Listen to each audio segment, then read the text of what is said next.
Good evening friends. आज हम पढ़ेंगे राज्य के नीति निर्देशक तत्व या डीपीएसपी जिसे बोलते हैं, directive principle of state policy. ये संविधान में आर्टिकल 36 से लेकर 51 तक दिए गए हैं और ये पार्ट 4 में आते हैं। ये क्या है? ये dialogue between constitution and state. State का मतलब यहाँ राज्य से नहीं है, स्टेट का मतलब यहाँ पे कंट्री से है। तो संविधान और हमारे देश के बीच में ये एज ए डायलॉग का काम करते हैं। तो इसमें लोगों के सोशल और इकोनॉमिक बेनिफिट्स के लिए है ये, और ये हमारे स्टेट को, हमारे कंट्री को, हमारे जो देश को ये डायरेक्शन प्रोवाइड करते हैं कि लोगों को एक पॉजिटिव स्टेट बनाया जाए, लोगों के लोक कल्याणकारी राज्य बनाया गया जाए। तो इसमें जो आर्टिकल 36 से 51 में है, और आर्टिकल 36 से स्टेट इज डिफाइंड, इसमें स्टेट को डिफाइन किया गया है जैसे आर्टिकल 12 में डिफाइन किया गया सेम वे। देन आर्टिकल 37 का मीनिंग ये है कि डीपीएसपी को हम किसी कोर्ट में जाके हम उसको उसके अगेंस्ट में कोर्ट में नहीं जा सकते और उसके कोर्ट में हम मांग नहीं सकते उनको, ये नॉन जस्टिसेबल है। और इसमें जो गोलकनाथ केस था 1967 का, उसमें पार्ट 3 और पार्ट 4 में बैलेंस बनाने की कोशिश की गई है, और स्टेट इसको अपनी जो उसकी काबिलियत है उसी के अकॉर्डिंग ही अफोर्ड करवा सकता है। इसके कोई स्टेट के ऊपर कोई बर्डन नहीं है। तो जो पार्ट 3 में है हमारे फंडामेंटल राइट्स, और पार्ट 4 में हो गई है हमारे डीपीएसपी। आर्टिकल 38 में है, ये इंश्योर करता है कि वेलफेयर ऑफ द पीपल, ये लोक कल्याणकारी राज्य के बनाने की कोशिश करते हैं। तो और जो हमारे जस्टिस प्रोवाइड करता है, जो प्रीएम्बल में दी गई जस्टिस 3 प्रकार की हैं, सोशल, इकोनॉमिक और पॉलिटिकल।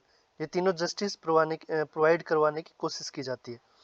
और आर्टिकल 38 ए, इसमें 38 जहाँ भी इसमें ए जहाँ भी लगा मिलता है उसका मतलब ये होता है ये हमारे कॉन्स्टिट्यूशन अमेंडमेंट करके हमारे संविधान में इसमें अमेंडमेंट की गई है और फिर उसको प्रोवाइड करने की कोशिश की गई है।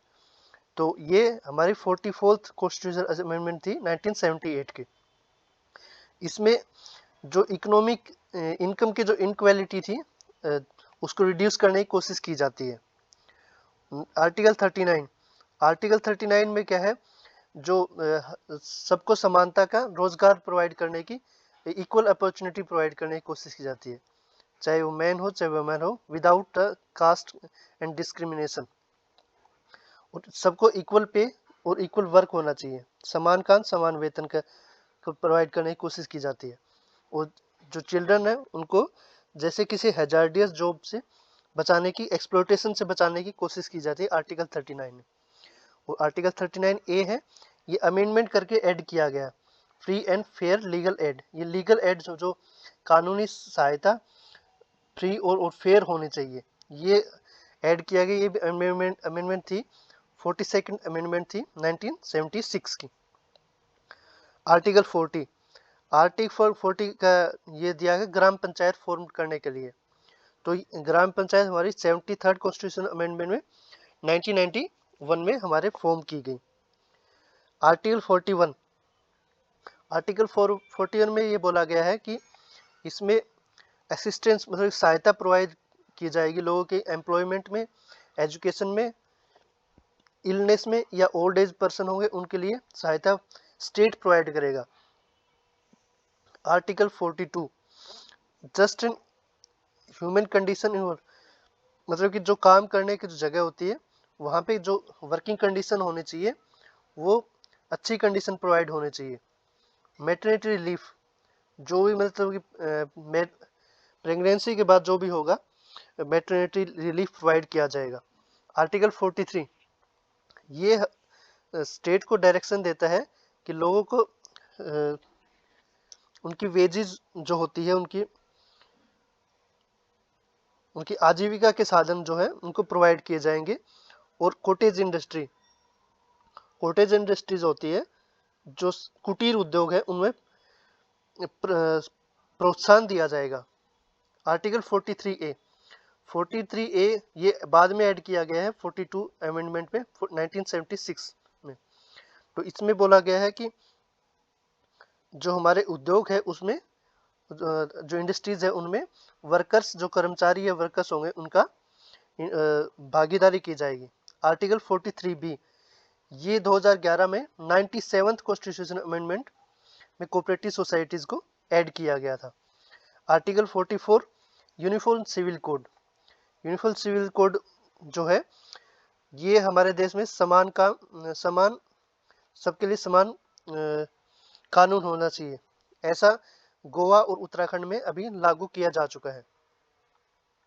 आर्टिकल 45 इसमें बोला गया है कि जो हमारे चिल्ड्रन है उसको केयर और एजुकेशन फैसिलिटी प्रोवाइड करवानी चाहिए below the age of 6 years.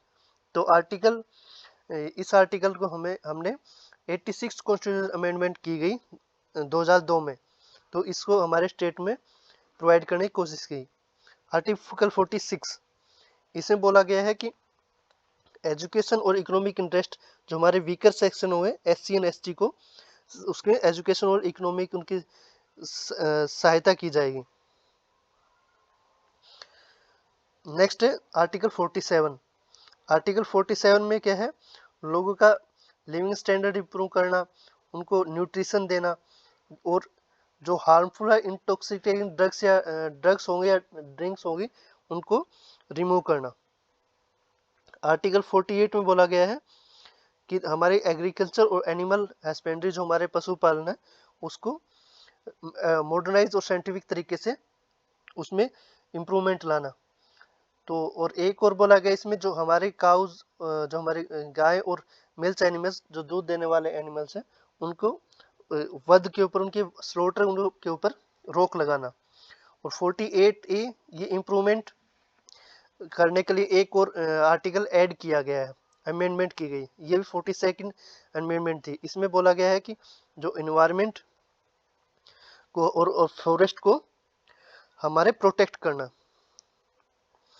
Article 49 जितने भी हमारे हिस्टोरिकल मोन्यूमेंट्स हैं, प्लेसेस हैं, उनको सेफगार्ड प्रोटेक्शन प्रोवाइड करना। आर्टिकल 50 में बोला गया है कि सेपरेशन जुडिशरी जो हमारी न्याय प्रणाली है उसको एग्जीक्यूटिव जो हमारी कार्य प्रणाली से उसको अलग करना। Article 51 promoting the world peace, इसमें कम्युनल हार्मनी या विश्व शांति के लिए प्रयास किया गया है। Thank you.